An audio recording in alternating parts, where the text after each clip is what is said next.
an earthly walk with a heavenly hope.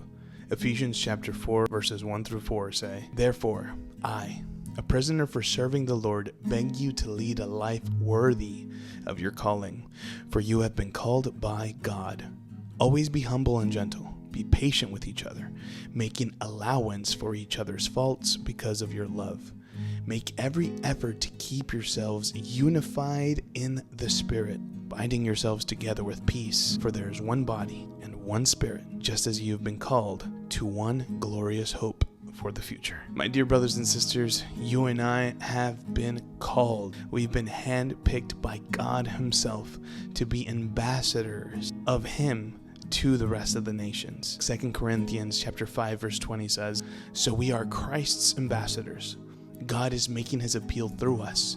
We speak for Christ when we plead, 'Come back to God.'" You see, we're Christ's ambassadors, sent to represent Him and speak on His behalf. But how can the world accept our plea to come back to God if they see a divided church, if they see a divided body? This is why Paul begs us to live lives worthy of the calling we've received from the Lord. Verse 2 highlights, "Always be humble and gentle." To be honest with you all, I've always wanted to have the idea that I'm humble and gentle. But if you ask any of those who truly know me, whether at the church or even in my workplace, they might tell you otherwise. And that realization hits hard.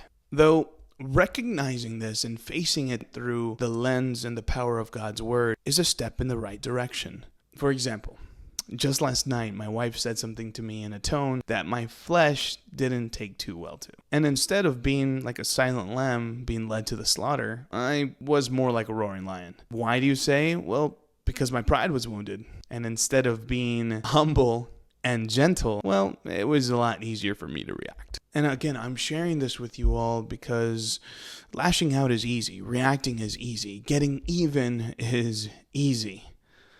But humbling yourself and being gentle, that was the hard part. So what did I do? I got up from my study, I walked over to my wife, I swallowed my pride and asked her for forgiveness. That was hard, but I was also being obedient to God's word. James chapter 4 verse 7 says, "So humble yourselves before God. Resist the devil and he will flee from you." The enemy thrives in disorder.